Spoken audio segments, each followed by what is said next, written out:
The Quints are a G-rated cult. We have a sort of support group. Support group for what? The people who married into this family. Christmas morning, I'm gonna ask Emmy to marry me. I gotta be careful about who I let into this family. I just need to prove that I'm good enough. I'm sad. Any requests? Do you know the song Not Now by You? Part of it is just the stress of the holidays, but Matt and I have been really off. This is my favorite day, and I wanted to spend it with my loved ones and Matt. I wanted to spend it with you guys!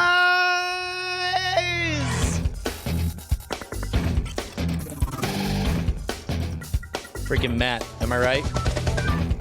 Welcome to Cordkillers, the show about watching the stuff you love, whether it's Matt or someone else, when you want, where you want, however you want. I'm Tom Merritt. Hello, beautiful people. I'm Brian Brushwood. And what did we see here at the beginning here, Bryce? This was the trailer for the new Netflix series, Merry Happy Whatever, where Matt is a new boy, is Emmy's new boyfriend, but he's got to get through the stern, no frills father, played by Dennis Quaid.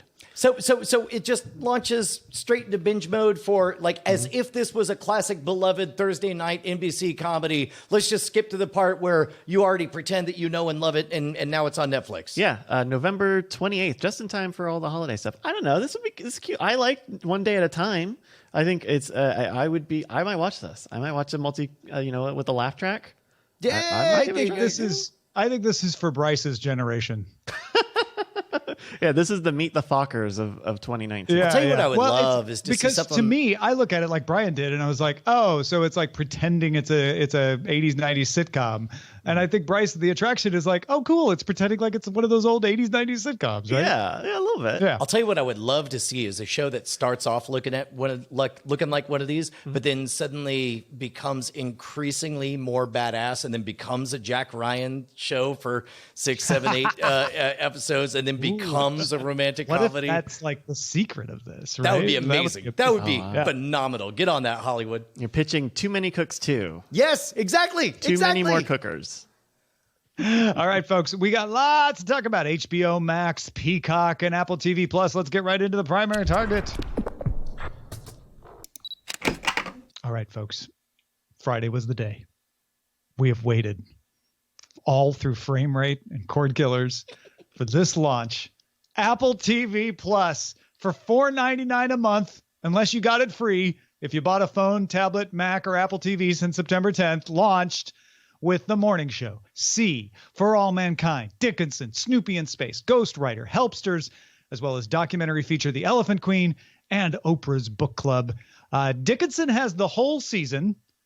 For All Mankind premiered with 3 episodes. The Morning Show with 3 episodes. It kind of varied. The shows are available to download for offline viewing. If you didn't realize, that's part of Apple TV Plus.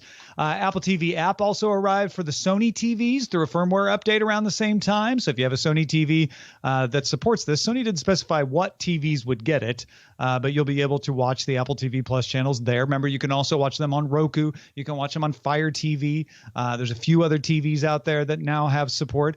Apple TV Plus, basically free. If you're a student with Apple Music already, you get it free. If you bought anything new since September 10th, you get it free. There's a 7-day free trial. The idea is that Apple wants you to get into the ecosystem and start using Apple for more things, and this is a way to get you in there. Brian. Yeah. It was going to be great. Yeah. It's going to be great. Has been the clarion call of Apple TV Plus. Now that it's launched, how do you feel? Man, you and I both know it. You know it. I know it. The whole damn town knows it. It's great.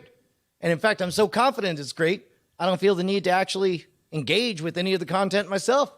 I just can sit here with the smug satisfaction of knowing it's great. No, you haven't got a chance to watch any of them yet. No, as a matter of fact, I do want to introduce kind of a sideways vector before we dive all the way in. The same weekend that this came out happened to be the same weekend that I finally cratered and signed up my family for the Apple Arcade. And I realized that I'm experiencing the same problem with Apple Arcade that I am with Apple TV Plus, which is great. I now have everything, but I don't know which of it is good because I assume it can't all be good, but I just want to know what should I dive in? And so I'm finding myself going to Twitter saying, hey, What of this Apple Arcade stuff should I be participating in? What of this Apple TV stuff should I be participating in? And I'm just sort of waiting because as you and I have talked about, Tom, I experience enough anxiety. I hate the idea of investing my time into something that won't be worth it, artistically speaking. So I'm feeling the same thing on both of Apple's latest offerings. Yeah, and I think it's even worse with Arcade because you have a larger number of titles to choose from. At least with Apple TV Plus, I can say them all in one sentence, but that doesn't stop you from settling down and going, okay, which one should I start with? I started with The Morning Show and the reason I did that is my wife had already watched the first episode in a preview, so I wanted to catch up. Then we watched For All Mankind. Eileen watched Dickinson without me while I was at an event on Saturday, so I had to hurry up and catch up with that. And I'll be honest, the two that have stuck with me of those three the most, which 2 or 3, I know that's most of them, but I definitely wanted to keep going with The Morning Show, which I know Meryl said was like, not that great. A lot of people have panned it even worse. I got sucked in and I liked it. For All Mankind is the one that I would tell you to start with because Eileen didn't like it that much. She's like, yeah, go on without me. But I loved it. That alternate reality, and especially having just seen Apollo 11, there are things you learned or were reminded of by watching that Apollo 11 documentary that are going to make For All Mankind so much fun to watch. Yeah, and as you know, I love the space race. I love Ronald D. Moore. I love alternate history timelines or whatever. The only thing that really would have stopped me, and I certainly can't complain that it's too expensive since I buy into the Apple ecosystem. So essentially, this is going to be free for me forever. The only thing that would have stopped me. Hold on right there because we keep saying free forever. I don't think they'll give it to you free next year. There's a year term on this free trial. It's not guaranteed that they'll give you another free trial next time. Whoa, oh, shoot. I don't know how I feel about that. Probably fine. Yeah, anyway. But that is one of those that I don't want to dive in and really give my heart over to it until I know that it's not a disaster. It doesn't have to be great. It just can't be a disaster. I would feel like a real chump if I dove in and it was a disaster. But it sounds like you give me the blessing. I think you're safe to dive in. I mean, it's Ronald D. Moore, but also the way he has used actual historical footage and weaved it in seamlessly with an alternate history is, to me, very impressive. I found myself looking up things more than once to go, wait, did he change that? Because he has changed some things. You get Nixon off the Watergate tapes saying things, some of which were things Nixon actually said, some of which are, pertaining to the plot line of the alternate universe. But my best one was Tom Lehrer's Werner Braun von song is featured at one point. And I had to go look the original up and be like, did they change the lyrics to fit? Because it fits so well. The writing is amazing on the show. Dude, that's awesome. Okay, great. Okay, so I have a clean bill of health. I will dive in on For All Mankind. The Morning Show, I've heard a bunch of conflicting reports. Bryce and I were talking about it right before the show, and it sounds like they've got kind of a Me Too backdrop, but it seems like they're refusing to take a hot Me Too take in either way. Well, so that's Steve Carell's character, and for Steve Carell being like one of the 3 big people on the show, he's always the seed plot. It's always like just like, at least in the 3 episodes that I watched, it was only just a few minutes of him. And it because it was only a little bit and kind of slow going, you kind of don't know what stance they're trying to take on the Me Too movement or what I consider a boogeyman of cancel culture. It really doesn't, only until the very end where you have Martin Short playing another character, but you're not sure if he's playing another character or if he's playing Martin Short in universe. Also talking about his ills. So I think that's a very weird part in an otherwise like interesting drama. I don't love The Newsroom, but I mean, I watched that thing twice. So I don't know. There's something about it. I don't think you'll like The Morning Show, Brian. And the reason I think that, even though I like it, is this isn't about characters. This is about plot. almost entirely, in my opinion.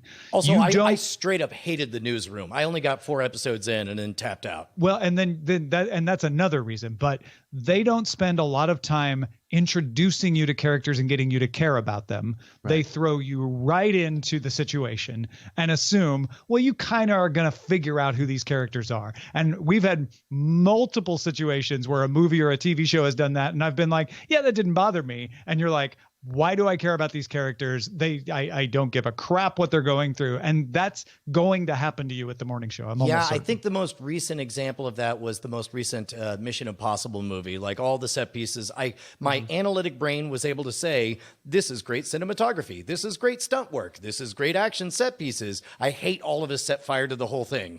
Though I think I would say I would like to at least see what you think of the first episode, only because I think you and maybe Tom, you're in a kind of a mode like this where like Jennifer Aniston's character is like she's the big name on the show, especially after Steve Carell leaves, and because we're watching the Larry Sanders Show, right? And there's bits of the Larry Sanders Show that you are like kind of like recognizing and relating to, and having some realism. Bit of a spoiler alert for when we talk spoiler in time. I deeply adore all the behind the scenes, exactly right things they get right about the nature of production. Mm-hmm. So if there's enough of that, then maybe that would seduce me. Because there were just enough bits in there that made me go, this character, she is.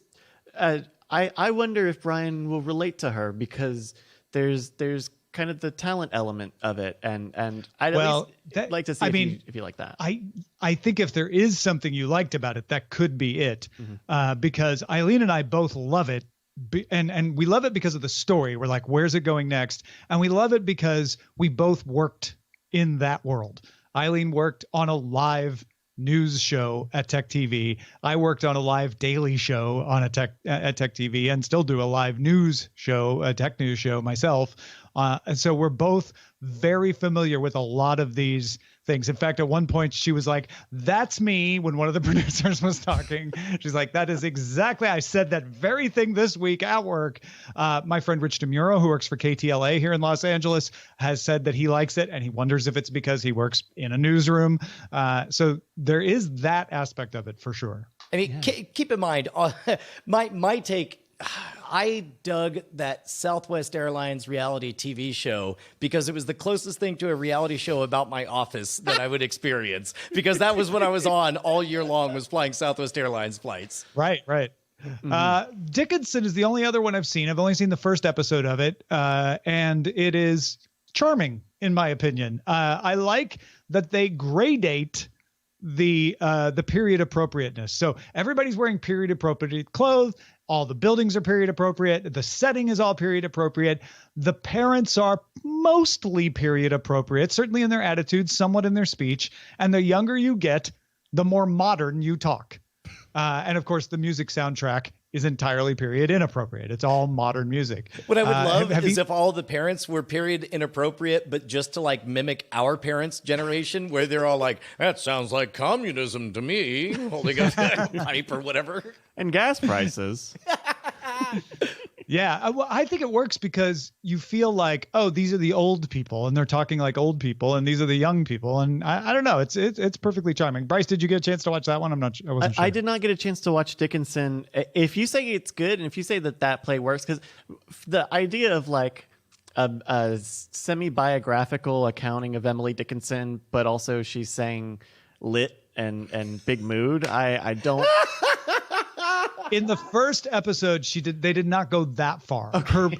Her speech was just modern in that she was like, yeah, all right, that kind of stuff. She wasn't like throwing in slang, to be like, man, that's a grip of horses over there. Check it out. Keep going. What else did she say? Yeah. She had bad vibes with this new poem she wrote. But I'll check that. Yeah. I think I'll give that a try. Did you watch any of C, Tom? I did not see anything else. Those are the only 3 I've seen. I did not see C. I'm so surprised. Like, C was definitely being teed up as sort of the marquee experience for everything. They definitely have it set up to, because the idea is like, oh, there's a big virus in the 21st century, And so there are only about 2 million humans left on the planet, and all of them are blind. And then a baby is born who can see. I think I only got about 20 minutes into it before I had to come into the office today. Okay. I don't know that I'm going to finish the 20 minutes. You don't see yourself finishing it? I don't see. That's right. I'm only going to listen to each episode. Yeah, I want the authentic C experience. That's right. The podcast version of C. I don't know that. Now, granted, I don't think I've gotten into any of the other like historical dramas that have come out since Game of Thrones, like the Viking things or the King. Or I have not really gotten into these, so C is already not in my wheelhouse. I think it's interesting the way that they portray life, in a society where everyone is blind. So like you see the soldiers are getting ready for a big war, and they all have these like spears, and they raise the spears up, and there's like this railing system across the village. So they know when they're like on a road. There's interesting stuff like that. But I don't know. Is this interesting to you guys? See? I mean, look, Yeah. Jason Momoa is enough to get me interested for sure. But I got to tell you, it's like just my fear of investing 4 hours into all of these different shows and then have to be handed the homework of deciding which ones are worthy of. I mean, just world, tell me what I should watch. Oh, okay. Yeah, well, I mean, that's what we're here to do on Cordkillers. So I will tell you, Brian, to watch For All Mankind. News junkies, people, if you liked the newsroom, don't expect Sorkin dialogue. It's going to move slower than Sorkin. There's still some grandstanding in speeches, though. Oh, sure, but it's not the same rapid fire that Sorkin has. Sure, yeah, you're right. Can we talk about this Verge article over the idea that Apple TV is making a play to essentially do the same thing that Amazon did with Prime? Like, we suggested the idea that maybe it won't be free forever, but it seems to me like if everybody who is participating is on the hook to buy a new major Apple device every year, that seems like a fine, sustainable business model for Apple. Why wouldn't they lean into that? And I'm not seeing anything specifically saying that this is a limited time event for the hardware upgrade. It says at the end of the PDF terms. It says at the end of the PDF terms, someone pointed it out to us on Twitter, that this upgrade will not renew. Now, Apple may choose to grant you another year next year. Right? They may say like, and we're still going to do it, but it's not in the terms now that, and next time you buy a new a piece of hardware, you'll get another 12 months. That seems to be, you get this 1 year for free. And that's it. Because the other thing is, if you cancel this 1 year free trial, it ends when you cancel. It ends immediately, right? And you can't get it back.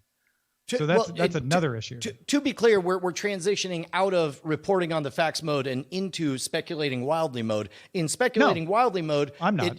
I am. It seems to me like a slam dunk where it's just like once a year, you got to buy something Apple, and it's like that becomes the kind of every time a new thing is announced, you're like. I will tell you why I don't think they're going to do that. It's because they want a services model. So giving you a year free off the top is great because it gets you in there early when they don't have a lot of stuff. And then a year later, when they're like, hey, it's now $4.99 a month, you're more likely to say, gosh, I really like these shows. I really like what they're doing. It's not that much to have $4.99 a month. And the other thing I suspect, and this goes in to that Verge article, is in a year, we're going to have Apple Arcade, $4.99 a month, Apple TV Plus, $4.99 a month, iCloud, whatever you want to pay, $2.99 and up. You're going to have other services possibly launching within the next year.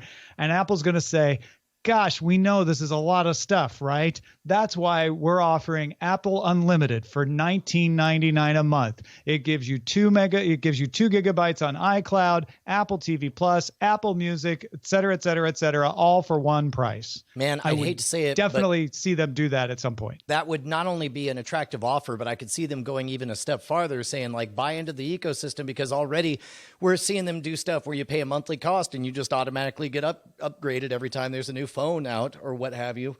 And that's the Prime model that The Verge is talking about, where you pay $99 a year and you get free shipping and video and Kindle Unlimited and Twitch Prime, et cetera.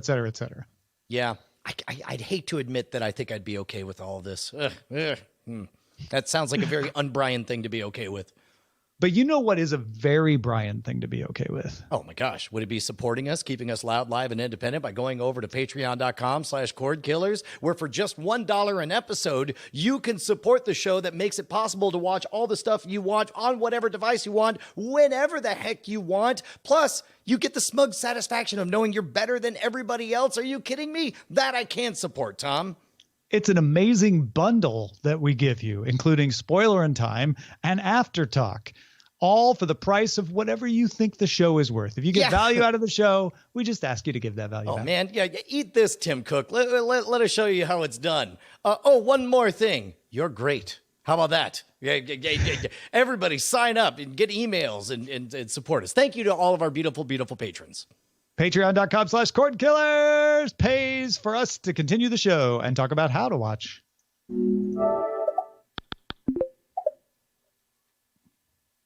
So we got the details on HBO Max last week. It's going to launch in May for the same price as HBO, $14.99 a month.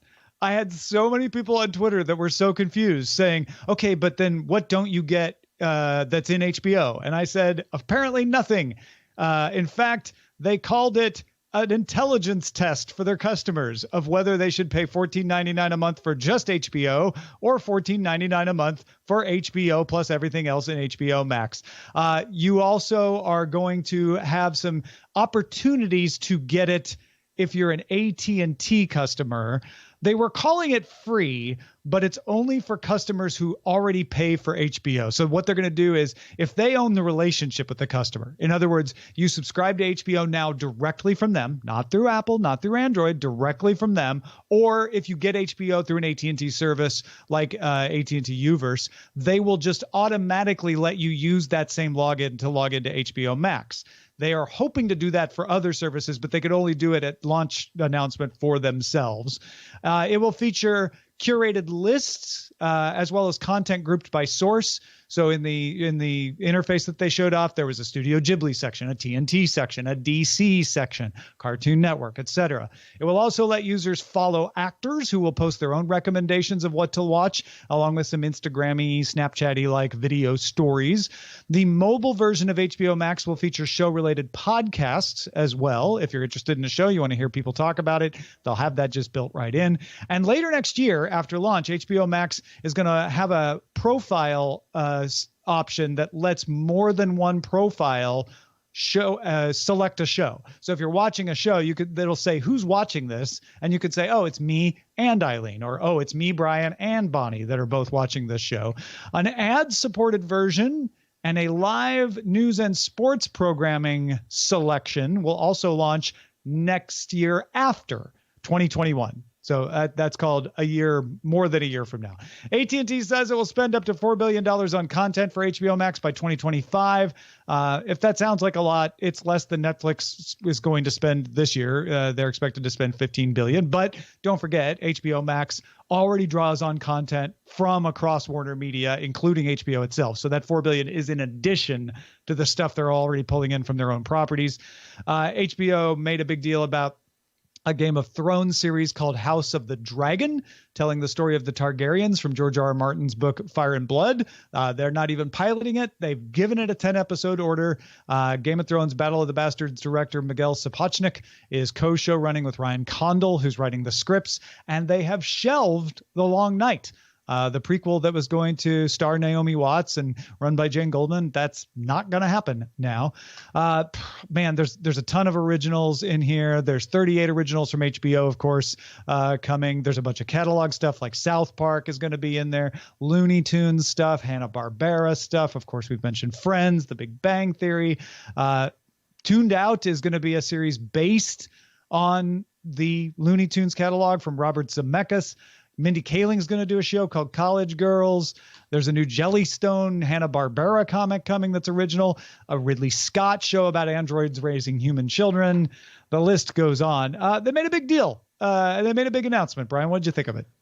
Look, everything about this deal, you have to look through the lens of a company that has been exquisitely talented at curating a 30 to 40-year-old top quality brand, the kind of brand that would win Cable Ace Awards and then later Emmys, something that was associated, that divorced itself from the concept of TV entirely. It's not TV, it's HBO. And when you think of a top tier brand, you think of successful campaigns, like that time that whenever you bought a Rolex, you would get 7 Pop-Tarts for free. Or if you bought a Cadillac, you got 12 gummy bears. And also, I think there's a half-finished spool of thread. Are you that equating you get Robert as well. Zemeckis with a gummy bear?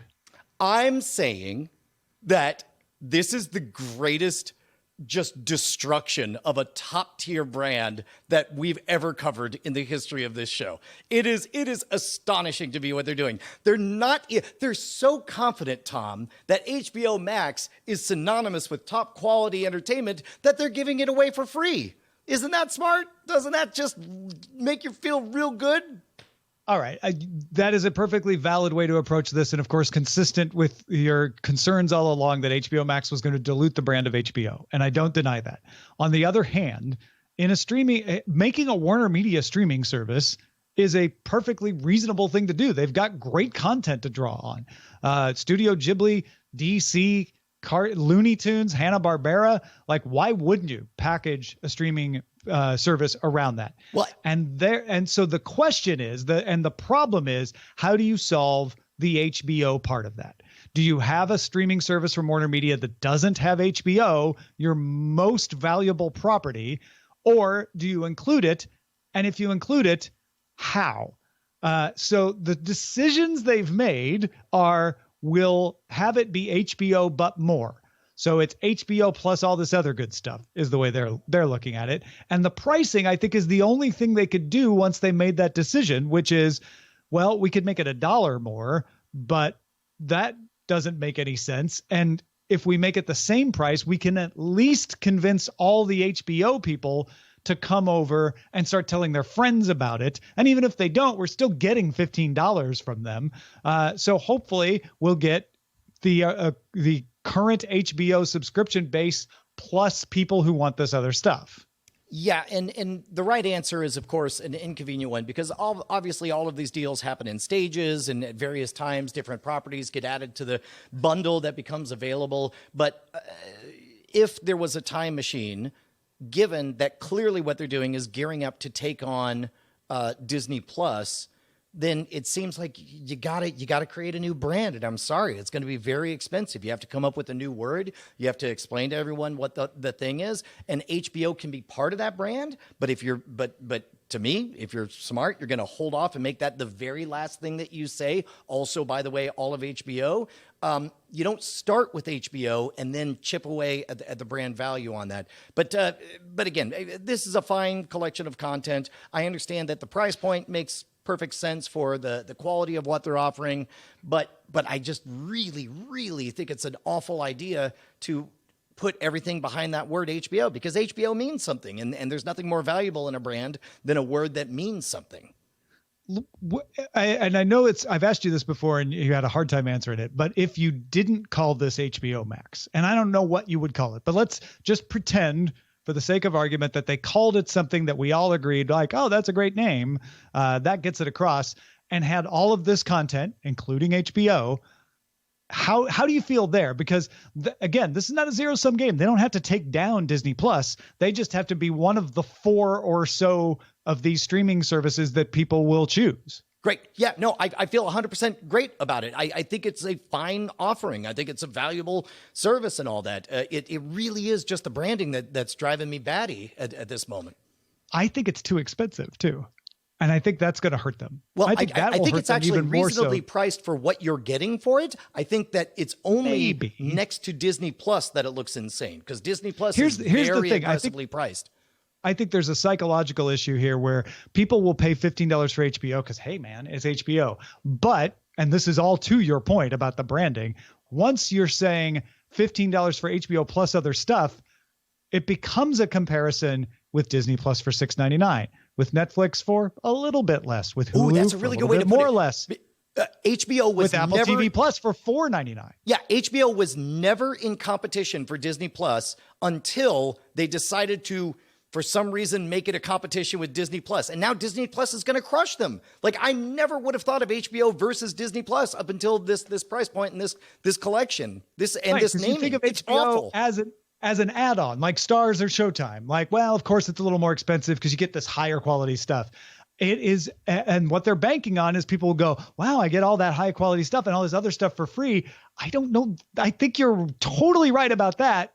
I almost think it's right, no matter what you call it, that people go, I don't know. It's just a weird psychological thing. It's like, yeah, but I'm getting Hanna-Barbera, and is that worth $15? I think I'll pay for Peacock. Wait, Peacock's free. Yeah, and like in an alternate universe, I could picture them making it $15, and then just if they had just swapped the order of it, it's got its own name, it's got its own collection. You're like, oh, that's a maybe, that's a maybe, that's a maybe, and they're like, and get HBO for $1 a month, like just that, or it's $14.98 or $14.99 with HBO, yeah, right? Then I mean, all of a sudden genius. it's just like, holy crap, you guys are crushing it. I can't believe it. Yeah.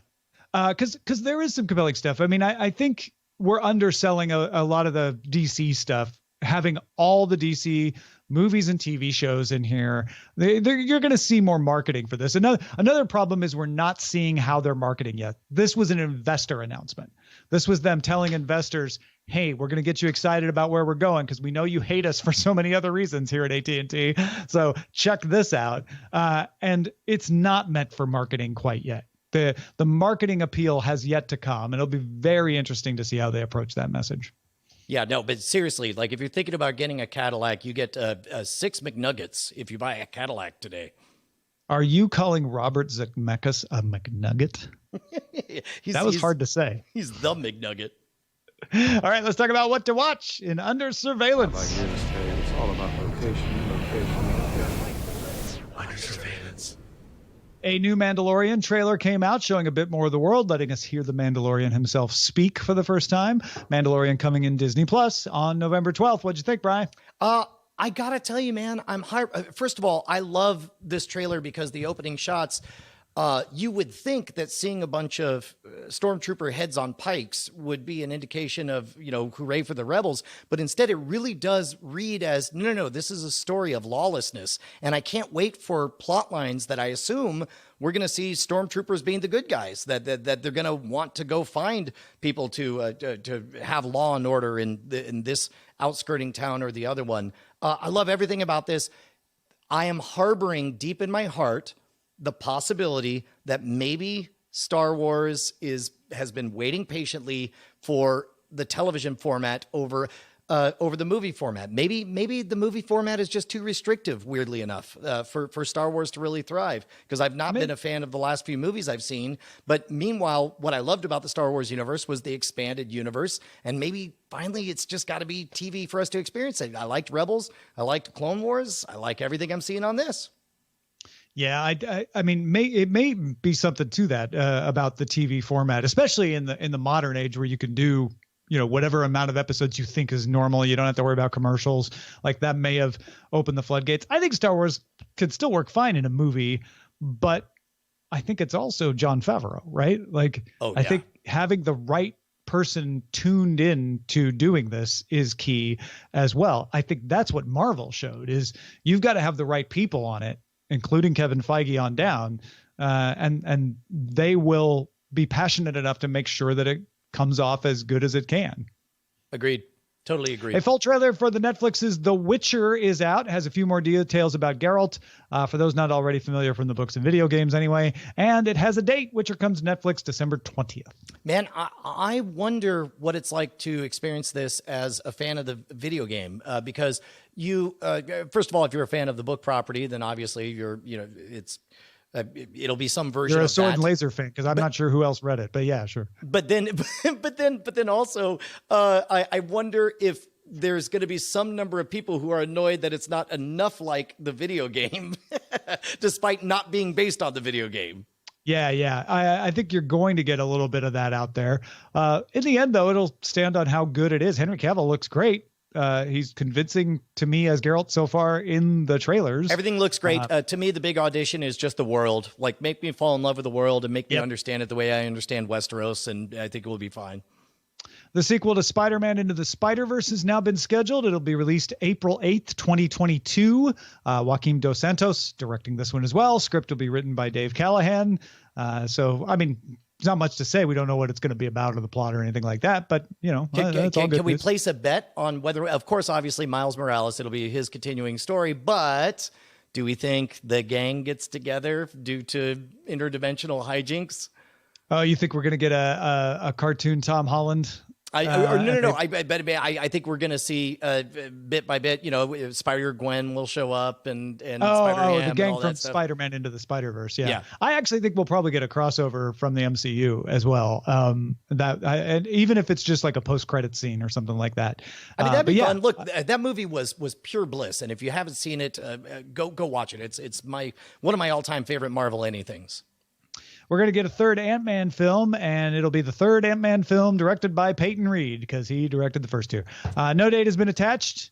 The next untitled MCU dates previously discussed were in the mid-2020s. So it might be after the next presidential election that we get the next Ant-Man is what this struck me. That's because we have an election in 2020 in the United States and then one in 2024. Mid-2020s is 2024. I do not understand why I love every single moment I see Ant-Man, except for in the Ant-Man movies. Just something about the way those movies are set up just doesn't land with me. You like Paul Rudd. You don't like the movies. That's what it correct. sounds like. And I feel like he's directed better in the non-Ant-Man movies. And I don't know. Maybe I like him more as a spice and not a primary flavor. Yeah, maybe that's it. And finally, Apple released Netflix is going to launch its first original scripted podcast.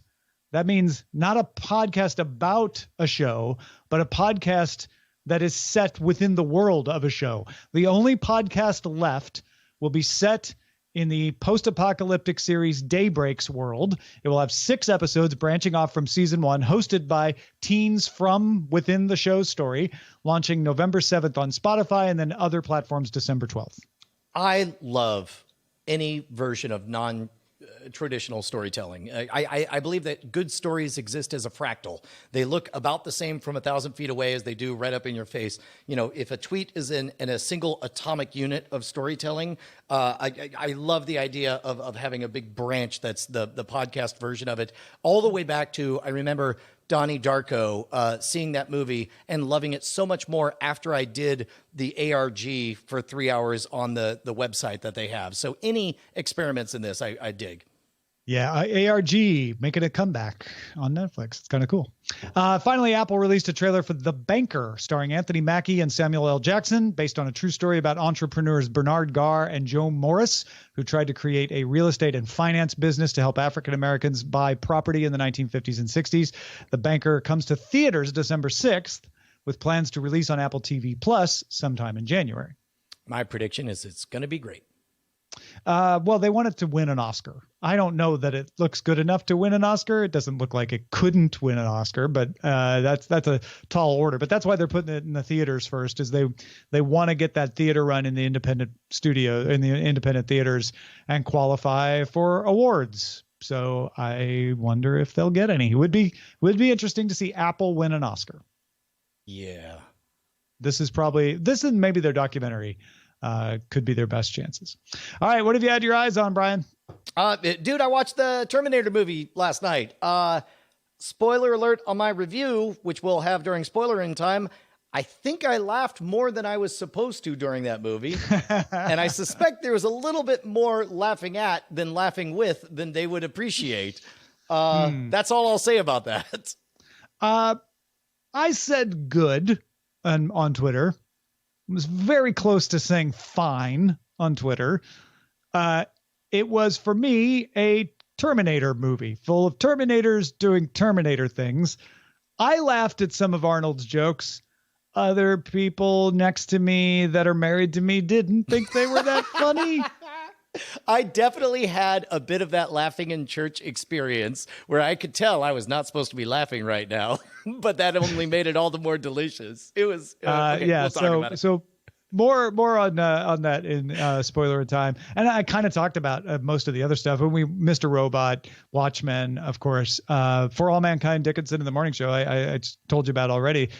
So I don't know. Anything else to add to that, Brian? We'll talk about it in spoiler time, but that Mr. Robot, that was fun. That was really fun. There's that moment that halfway through the episode, I'm like, oh, I get what they're doing. Brian, of course. Brian, we don't have to talk about it. Okay, you're right. Bryce, what should we be on the lookout for? Hey, we got a recommendation from Yaru. Yaru writes, "Hey, Cordkillers, I have a lookout suggestion for you. It's an anime series called Violet Evergarden. It's set in a fictionalized world that is roughly the same as our early 1900s, but with fictionalized countries and politics. The main character who the show is named after is a child soldier referred to as, quote, the ultimate weapon, who is discharged from the military after the end of a brutal war. She's then adopted by a friend of her superior officer and takes the job as a letter writer at a new mail startup. Her job is basically traveling around the country to meet with people and then to convert their emotions and feelings into an essay, a written essay that she delivers to their loved one, a family member, something like that. The concept may sound boring, but most of the quality of the story comes from the individual episodic episodes, which is excellent. If there's a central theme of the stories, it would be about coping with the loss of a loved one, though there are some stories about expressing love, too. Violet herself has her own storyline as she deals with things like survivor's guilt and the lives that she's taken from the war and how to move on with her life. The animation is superb, one of the best animated works I've seen in my life. It's from Kyoto Animation, who have a track record for really well animated works. While the series has some sad moments, I wouldn't call it a hard watch like Handmaid's Tale. Rather, it's a great uplifting story overall. If you like anime like those from Hayao Miyazaki or Makoto Shinkai, this would fall under the same sort of genre as what they do. It's not particularly long. It's 13, 20 or so minute episodes, and it's a Netflix original, so it should be available in most, if not all, regions out there. It's available with an English dub or in Japanese with subtitles. Yaru Malaysia. Thank you, Yaru. I have not... I feel like I've seen the trailer for this show up a few times, but I've never given it a look. But hearing a good thing from Yaru and knowing that's from KyoAni, who really do make just some of the best looking anime out there, I'd give this a shot. Well, if you got something we should be on the lookout for, email us like Yarrow did, cordkillers@gmail.com. Real quickly, I imagine a lot of people in the audience know that I do Daily Tech News Show. Some of you may even listen or watch Daily Tech News Show. But our Patreon is in overdrive these days. If you haven't backed our Patreon, or if you used to back it and you had to leave, now is the time to come back. My goodness. We have a cookbook out with recipes submitted by the cast and a lot of the listeners. We have a special offer for a holiday card coming up. We have a level where you can actually get a link to watch our rundown as we put the show together every day. Our Discord is hopping with people talking about all the things we do at Daily Tech News Show. And you get a half-hour show telling you all the things you need to know to understand the world of technology and be the smartest person in the room about it every day. So by all means, go check it out. There's even an expanded 90-minute version of the show, or at least an hour version of the show called Good Day Internet, which is a little more laid back and fun. It's all at patreon.com/DTNS. Hells right? Yeah. Congratulations, Tom. That's awesome. Thanks, man. Yeah. Let's move on to the front lines. Front lines. Sad day. I don't know if I can. I told myself I wouldn't do this, Brian. Come on. You can get through this. Look, the world isn't always righteous. Sony is shutting down PlayStation View. January 30th. Sony said the highly competitive pay TV industry with expensive content and network deals has been slower to change than we expected. So we out. PS View launched in 2015. Sony Gaming is probably saying, look, we thought this might be a great thing to have on the PS4. And now we're realizing that it's a whole business of its own and we don't want to run that. And apparently nobody else does either. So they're just getting out of the business. Sony sold off Crackle to CCSE last year. So of course, there's the Sony brand as a whole is kind of moving away from operating the distribution channels and just wanting to make stuff for them too. View was great. It was great. It was my favorite of all of the ecosystems for the over-the-top network. I guess what? I'll go to YouTube now. Do you think, Bryce? What do you? I have YouTube's okay. I have signed up for YouTube, Hulu, and Sling to evaluate where I want to go next. YouTube seems to have the channels that I want closest, but none of them have all the channels. PS View has all the channels. Yeah, and does YouTube make it easy to pick either to stream it on demand or to DVR it the way View did? I always like that little extra thing, like, hey man, do you want to manually just zap through all the commercials, or do you want us to just feed everything? I don't remember. It's been a. Do you remember, Tom, if it had that specific? I just started using it. And I haven't used it enough to tell you that for sure. All right. Well, I'll dive in. I'll report as I make a new decision. The information has sources who say Walmart is considering selling Voodoo. No word on how seriously they are. Walmart told the information, quote, "We are constantly having and are open to conversations with new and existing partners. Voodoo has a movie and TV show that is connected to Movies Anywhere, a free ad-supported streaming service, and a few originals like a new take on Mr. Mom." Dude, everybody's bailing out. We're finally. Well, yeah, I tweeted this, and a lot of people are like, "Oh, great, I'm losing Voodoo." Well, settle down, folks. Walmart is considering selling it to someone, and the idea would be if they sell it, that person keeps, or that company keeps it going. Voodoo's not shutting down. This is not a PlayStation View situation yet. That's the yet. It is. Both these stories together are a sign that the shakeout that we've talked about, like, yes, there are too many services, but there's going to be a shakeout. This is the very tiniest beginning of that shakeout right here. Agreed. CNBC sources say NBC is considering making its Peacock streaming service a more reasonable name. Oh, wait, no, that's not true.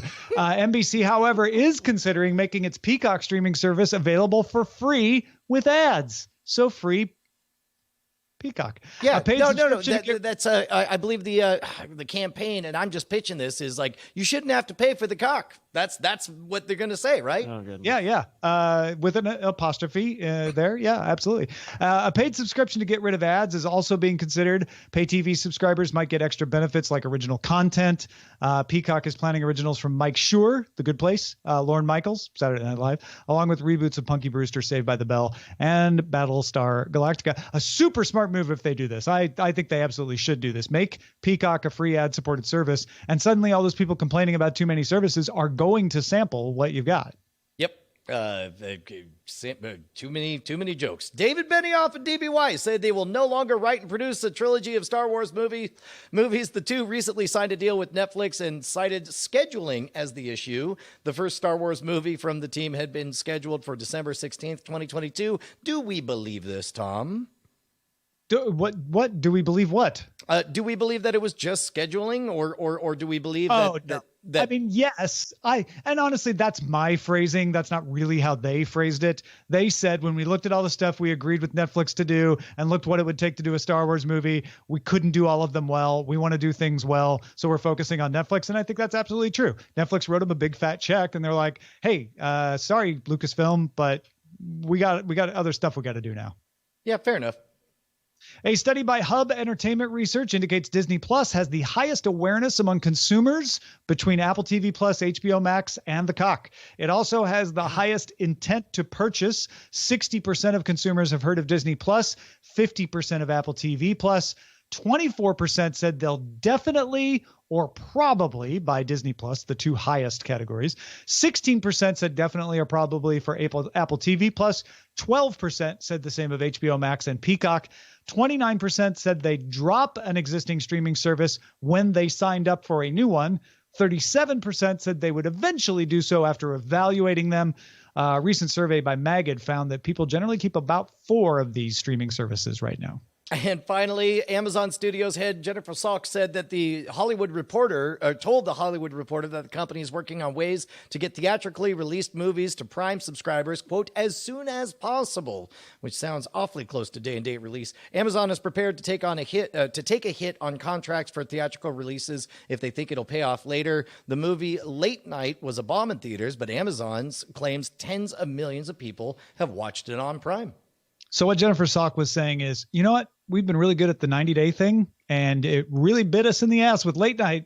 So what we'd like to do is not always do the 90-day thing when it's not appropriate. Doesn't mean we won't ever do it, but there are more times now when we won't do the 90-day theatrical run. That would be nice. I did. Have you guys actually, like, I know you went and watched the Breaking Bad movie in theaters. I did that a few years ago with Neon Demon, the Amazon Nicholas Winding Refn film. And I felt super confused because I couldn't find it on Prime for a really, really long time. Well, and then it shows up somewhere in the window when you're distracted, and then you miss your opportunity to see it. Weird stuff. Yeah. Also, this is Amazon firing a shot across the bow of the theater chains. Like, we've played nice with you. It's not always working for us. We won't continue to play nice when it doesn't work for us. You need to adapt. Yeah. All right, let's get to some dispatches from the front.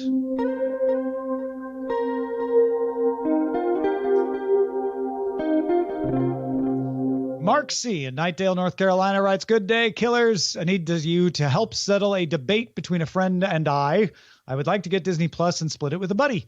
I have Spectrum Internet only, and he uses AT&T for his cable and internet. I feel that Disney won't be able to really stop sharing of passwords because of their mobile app ability, and then it will be closer to Netflix's model of no more than 2 screens available at one certain price tier, 4 screens at another price tier. My buddy is convinced that everything will somehow be GPS enabled or remember your IP address or log information off each device and somehow put limitations that way. I'm sending a link from Wired talking about this, but he can't really determine if anyone has any real information. What do you think the odds of password sharing with Disney Plus?" Okay. The Wired story was an Ars Technica story, actually, from a few months back, said that Charter and Disney had agreed to fight password sharing, but had no details on how they want to do it. I feel that was mostly to scare people like your friend into saying, "Yeah, I'm not going to do that. That sounds they're going to stop us." There are ways that they can do some battling of that. Hulu has done a little bit of that. Netflix has said they want to do a little bit of that, but you quickly get into punishing the people who are paying you for your product because it's an imprecise science. And with all the competition out there, I think Disney is the only one that feels like they can even bother to try this. So I doubt it's going to be too hard to have a family plan for Disney Plus because people move around and they don't already always stay in the same place. False positives are a problem. So Mark, I think you're fine. I think it's worth a shot trying. And keep an eye out for whether they have like a dual streaming plan or something like that, which is the more reasonable way to do this. Yeah, and I think it's going to be a bit – I don't think they actually care. They don't want to get in the business of declaring who is and is not a family. They would appreciate it if you had, let's say, a cohort of 3 to 5 individuals that you all agreed you're quote-unquote a family. As long as it's just you 3 to 5 individuals, I can't imagine they're going to have any fight to have over it. I mean, thinking back at the beginning of the 21st century, there was a bit of eye rolling with T-Mobile. They would do, your top 5 friends and family that you could have unlimited minutes with. They started running ad campaigns where very clearly people who were not part of a family walked into T-Mobile stores and claimed to be part of a family. So I got to imagine that as long as it's not just being shared on the internet willy-nilly, they're not going to have any problem with it. Ars Technica's story implies that to get deals to get Disney Plus onto Charter cable boxes, they agreed with Charter to fight password sharing, especially for things like TV everywhere. So I think there's a little more to it than that, than what you're saying. But I also think everybody kind of knows, like, well, password sharing is not a horrible thing for our bottom line, and they're not going to bring the hammer down too hard. They're going to do just enough to satisfy Charter. That's my guess. Chris writes in saying, "I love the mention of infinite versus finite games and found the mention of Microsoft particularly interesting as they've transitioned from playing a finite game to an infinite game. Nearly 40 years ago, Bill Gates said he wanted a computer on every desk and in every home running Microsoft software." He's paraphrasing.